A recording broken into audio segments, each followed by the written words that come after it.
اللہ الرحمن الرحیم۔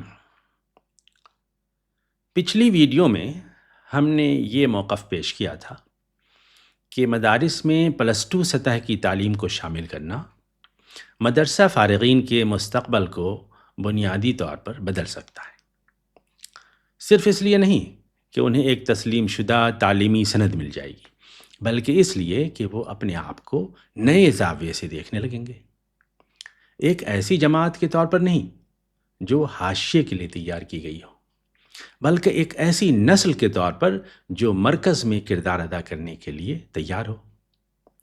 آج ہم اس خیال پر کیے جانے والے سب سے مضبوط اعتراض کا جواب دے رہے ہیں۔ یہ دعویٰ کہ مدارس کا مقصد دینی علماء پیدا کرنا ہے اور وہ یہ کام پہلے ہی بخوبی انجام دے رہے ہیں، اسکولی تعلیم شامل کرنے سے دینی علوم کمزور ہو جائیں گے۔ یہ موقف اکثر علماء کی طرف سے پیش کیا جاتا ہے۔ یہ تشویش قابل احترام ہے، لیکن یہ دلیل تنقیدی تحلیل و تجزیے کی میزان پر پوری نہیں اترتی۔ اس اعتراض کی جڑ میں دراصل ایک بنیادی مفروضہ ہے، وہ یہ کہ دینی علم فی نفسہ ہی ایک خود مختار بند دائرہ ہے جو دنیا کے مطالعے سے الگ ہے، یعنی ایک طرف دینی علم اور دوسری طرف دنیاوی علم۔ یہ تقسیم نہ قرآنی ہے، نہ کلاسیکی، اور نہ تاریخی، اور نہ ہی اس کا ہماری روایت سے کوئی تعلق ہے۔ یہ بہت بعد کی ایجاد ہے، ایک ایسا سہل نظریاتی راستہ جسے ہم نے بدقسمتی سے روایت سمجھ لیا ہے۔ حیرت کی بات یہ ہے کہ وہی علماء جو مدارس کو دنیاوی علم سے الگ رکھنے کی بات کرتے ہیں، اکثر دیکھا یہ گیا ہے کہ وہی علماء جدید بینکوں کو مشورہ دیتے ہیں، مالیاتی اداروں میں شریعہ بورڈ کا حصہ بنتے ہیں، کارپوریٹ نظام میں فتوے صادر کرتے ہیں، مختلف مالیاتی بورڈز میں شریعہ ایڈوائزر بنتے ہیں۔ اگر دنیا سے تعلق دینی علم کے دائرے میں نہیں آتا تو پھر میرے بھائی یہ مشاورت کس بنیاد پر کی جا رہی ہے؟ یا تو دنیا دینی ذمہ داری کا حصہ ہے یا پھر نہیں ہے، دونوں باتیں ایک ساتھ تو درست نہیں ہو سکتی۔ یہ بات میں محض نظری طور پر نہیں کہہ رہا۔ ابھی کل کی بات ہے، میرے ایک شاگرد نے مجھے ایک ویڈیو کلپ بھیجی۔ اس کلپ میں مولانا مفتی تقی عثمانی صاحب، جو پاکستان کے ایک بڑے اور صاحب تصنیف عالم ہیں، واضح اور سخت لہجے میں ان لوگوں کو ریبیو کر رہے ہیں، پھٹکار لگا رہے ہیں جو مدارس کے نظام میں کسی بھی قسم کی اصلاح یا تجویز کی بات کرتے ہیں۔ ان کا موقف یہ ہے کہ مدارس اپنا کام بخوبی انجام دے رہے ہیں، وہ دینی علماء پیدا کر رہے ہیں اور یہی ان کا کام ہے، اس میں مداخلت کی کوئی ضرورت نہیں۔ میں اس بات کو سیاق و سباق سے ہٹا کر نہیں پیش کر رہا ہوں، یہ ایک سنجیدہ موقف ہے اور ایک بڑے عالم کا موقف ہے، لیکن یہی وہ مقام ہے جہاں سوال ناگزیر ہو جاتا ہے، اور وہ سوال یہ ہے کہ اگر دینی عالم ہونے کا مطلب دنیا سے کٹ جانا ہے، اگر دینی علم کا دائرہ کائنات، تاریخ، سائنس، معاشرہ اور انسانی نظم سے باہر ہے، تو پھر ہماری اپنی تاریخ کا کیا ہوگا؟ چند نام میں آپ کی خدمت میں پیش کرتا ہوں، آپ نے پہلے بھی سنے ہوں گے، بارہا سنے ہوں گے۔ البیرونی، ابن الہیثم، نصیر الدین طوسی، قطب الدین شیرازی، ابن رشد، ابن نفیس۔ یہ سب کون تھے؟ کیا یہ دینی عالم نہیں تھے؟ یا یہ اس تعریف سے باہر ہیں جو آج ہم نے دینی علم کے لیے گڑھ لی ہے؟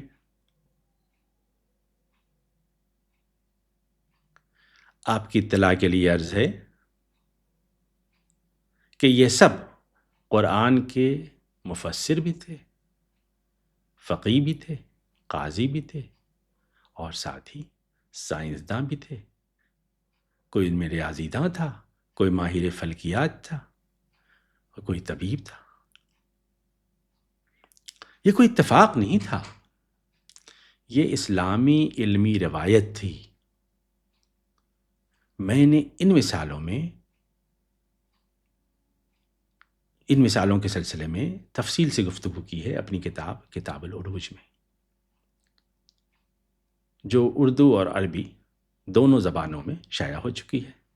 میری میز پر پڑی ہے، آپ بھی اسے ملاحظہ کیجئے۔ یہ عربی کا نسخہ ہے کتاب العروج کا، اور یہ اردو کا نسخہ ہے جو پہلی بار 2012 میں شائع ہوا ہے۔ جو حضرات اس بحث کو جذبات کے بجائے دلائل کے ساتھ سننا چاہتے ہیں، سمجھنا چاہتے ہیں، وہ اس کتاب سے رجوع کر سکتے ہیں۔ یہ کتاب کسی جدید ایجنڈے کی وکالت نہیں کرتی، یہ ہماری اپنی روایت کی یاد دہانی کراتی ہے۔ اس دعویٰ کو رد کرنے کے لیے ہمیں مغربی مثالوں کی ضرورت نہیں، ہماری اپنی فکری تاریخ کافی ہے۔ مثال کے طور پر البیرونی کو لیجیے، وہ شخص جس نے زمین کے قطر کا حساب غیر معمولی طور پر ایکوریسی کے ساتھ، درستگی کے ساتھ لگایا، اور ساتھ ہی قرآنی تقویم اور تقابلی مذاہب پر کتابیں بھی لکھیں۔ اس کی کتاب الہند سے تو ہم اہل ہند بخوبی واقف ہیں۔ اس کے نزدیک جغرافیہ یا فلکیات پڑھنا ایمان کو کمزور کرنا نہیں تھا، بلکہ اسے مکمل کرنا تھا۔ پھر ابن الہیثم کو لیجیے، جدید بصریات، آپٹکس کا بانی، جس نے دنیا کو کیمرہ دیا۔ جی ہاں، وہی کیمرہ جس ویڈیو کیمرے کے سامنے بیٹھ کر ہمارے علماء تقریریں کرتے ہیں، فتاویٰ دیتے ہیں۔ اس نے دنیا کو بتایا کہ دیکھنے کا عمل حقیقت میں کیسے ہوتا ہے۔ اس نے تجربہ کو کوئی سیکولر شغل نہیں سمجھا، اسے ایک دینی فریضہ سمجھا، کیونکہ قرآن سوال کرتا ہے افلا ینظرون، کیا وہ دیکھتے نہیں؟ اس نے الہیات پر بھی لکھا ہے اور اخلاقیات پر بھی، اور اس کا اصرار تھا کہ سچ تحقیق سے نہیں ڈرتا۔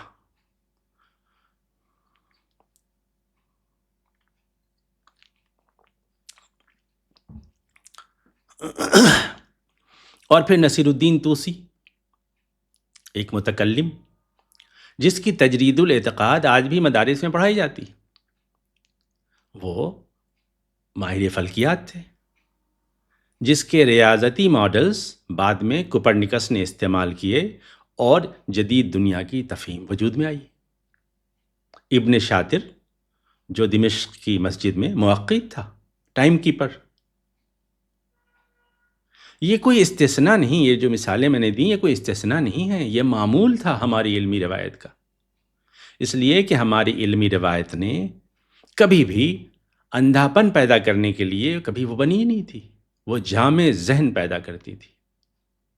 یہ بحث خود قرآن پڑھنے سے حل ہو جاتی ہے، شرط یہ ہے کہ ہم اسے بولنے دیں۔ اللہ تعالیٰ فرماتا ہے انما یخشی اللہ من عبادہ العلماء۔ یہاں انما حصر کے لیے ہے۔ یہ حصر کس نوعیت کا ہے؟ اسے بلاغت کی اصطلاح میں کہتے ہیں قصر الصفہ الموصوف، یعنی صفت کو صرف ایک ہی موصوف کے ساتھ خاص کر دینا۔ یعنی خشیت جو صفت ہے یہاں، خشیت کو علماء یعنی موصوف کے ساتھ تک محدود کر دیا گیا۔ یہ نہیں کہا جا رہا ہے کہ علماء ہی عبادت کرتے ہیں یا ایمان رکھتے ہیں، بلکہ یہ کہ خشیت جیسی عقلی، شعوری، معرفتی کیفیت صرف علم سے پیدا ہوتی ہے۔ مراد یہ نہیں ہے کہ غیر علماء میں کوئی خوف سرے سے ہوتا ہی نہیں، بلکہ مقصود یہ ہے کہ جو خشیت علم، ادراک اور شعوری معرفت سے پیدا ہوتی ہے وہ صرف علماء میں پائی جاتی ہے، اور یہ خشیت کسی اندھی عبادت کا نتیجہ نہیں، بلکہ علم، فہم اور ادراک سے پیدا ہوتی ہے۔ اسی آیت میں اللہ تعالیٰ نے بارش، رنگ برنگے پھل، مختلف جانور اور پہاڑوں کے رنگ بیان کیے ہیں۔ یعنی عالم وہ نہیں جو صرف کتاب جانتا ہے، عالم وہ ہے جو کائنات کو پڑھتا ہے اور پھر جھک جاتا ہے۔ اگر کوئی شخص دنیا سے کٹ کر صرف محفوظ رہنا سیکھے تو کیا وہ عالم ہو سکتا ہے؟ قرآن کی نظر میں تو نہیں۔ اب آئیے لگے ہاتھ ایک اور بات کی یاد دہانی کرا دوں۔ یہ بات سخت ہے مگر سچ ہے۔ قرآن میں چند سوایات احکام سے متعلق ہے، اور ہزاروں آیات تفکر، تدبر، تسخیر، دریافت اور اکتشاف سے متعلق ہے۔ اگر ہم دین کی تعلیم کو صرف احکام تک محدود کر دیں گے تو ہم دین کی حفاظت نہیں کر رہے بلکہ قرآن کی آیت اکتشاف کو معطل کر رہے ہیں۔ قرآن کہتا ہے سنوریہم آیاتنا فی الآفاق وفی انفسہم، یعنی ہم اپنی نشانیاں آفاق میں بھی دکھائیں گے اور انسان کے اندر بھی، انفس میں بھی۔ یہ دراصل مستقبل کا پروجیکٹ ہے، یہ علم کے پھیلنے کی خبر دی جا رہی ہے۔ اگر یہ ذمہ داری ہم نے کسی اور کے حوالے کر دی تو قیادت ہمارے ہاتھ سے نکل جائے گی، اور یہ حادثہ ہمارے ساتھ ہو چکا ہے۔ یہ ذمہ داری جو ہمیں دی گئی تھی، جو مستقبل کا پروجیکٹ ہمیں دیا گیا تھا، اگر ہم اسے دوسروں کے حوالے کر دیں تو یہ تقویٰ نہیں، دستبرداری ہے۔ اب آئیے اصل سوال پر آتے ہیں۔ کیا +2 مدرسے کو واقعی کمزور کر دے گا؟ ہرگز نہیں۔ برطانیہ میں 20 سے زائد دارالعلوم ریاستی نصاب کے ساتھ چل رہے ہیں۔ امریکہ میں اسلامک K-12 اسکول علماء بھی پیدا کر رہے ہیں، اور ڈاکٹر، انجینئر، محقق، مدبر، پالیسی ساز، سب کچھ۔ دینی تعلیم وہاں ختم نہیں ہوئی بلکہ محفوظ ہو گئی اس انٹیگریشن کے نتیجے میں۔ اور سب سے اہم بات یہ کہ جب طالب علم وہاں سے نکلتا ہے تو وہ بند مستقبل کے ساتھ نہیں نکلتا، وہ چاہے تو دینی علوم میں تخصص کرے، اور چاہے تو دنیا کے جس شعبے میں چاہے پورے وقار کے ساتھ داخل ہو۔ یہ فرق کریئر کا نہیں ہے، خود شناسی کا ہے۔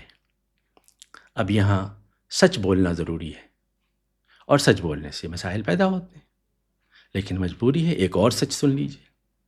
یہ جو ہمارے یہاں اصلاح کی، مدارس کے اصلاح کی مخالفت ہوتی ہے، اور مدرسوں کی طرف سے، بڑے مدرسوں کی طرف سے خاص طور پر مزاحمت ہوتی ہے، یہ اس وجہ سے نہیں ہوتی کہ یہاں عقیدے کا مسئلہ ہے، نہیں، یہ اس وجہ سے ہوتی ہے کہ یہاں مسئلہ اختیار کا ہے۔ بہت سے بڑے مدارس عملاً خاندانی جاگیریں بن چکے ہیں، عوامی چندے سے چلتے ہیں مگر نجی کنٹرول میں ہیں۔ جب جدید تعلیمی نظام سے ان کا انضمام ہوگا تو اس کے ساتھ آئے گا بورڈ، معیار، شفافیت، جواب دہی، اور یہ سب مطلق اختیار کے عادی لوگوں کے لیے پریشان کن ہے، لیکن اس کا حل تصادم نہیں۔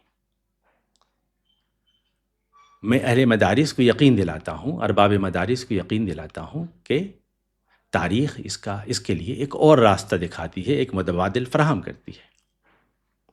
دیکھیے، جب بادشاہتیں غیر مؤثر ہونے لگیں تو وہ ختم نہیں ہوئیں، وہ آئینی بن گئیں۔ یہی حل یہاں بھی ممکن ہے۔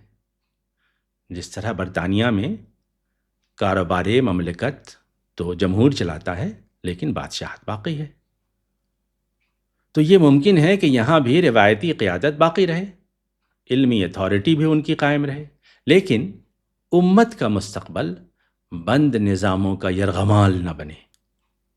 یاد رکھیے، یہ نصاب کی بحث نہیں ہے، یہ وقار کی بحث ہے۔ جو نسل صرف حاشیے کے لیے تربیت پاتی ہے وہ حاشیے سے محبت سیکھ لیتی ہے۔ جو نسل شرکت کے لیے تیار کی جاتی ہے، جو قیادت کے لیے تیار کی جاتی ہے، وہ مرکز کی طرف اعتماد کے ساتھ بڑھتی ہے۔ +2 کا انضمام جدیدیت کے سامنے جھکنا نہیں، یہ واپسی ہے، قرآنی تصور علم کی طرف واپسی، کلاسیکی اسلامی روایت کی طرف واپسی، اور اخلاقی قیادت کی طرف واپسی۔ اس روایت کی طرف جس نے ماضی میں جدید سائنسی علوم کے امام پیدا کیے اور جن کی عظمت کا تذکرہ کرتے ہوئے ہم آج بھی نہیں تھکتے۔ یاد رکھیے، جب خدا کی طرف سے قیادت کے لیے نامزد امت اپنے ہی نبوی منصب کی طرف لوٹنے میں لیت لال سے کام لے تو سمجھ لیجئے کہ اس نے اپنا سبب نزول بھلا دیا ہے۔ ان للہ و انا الیہ راجعون۔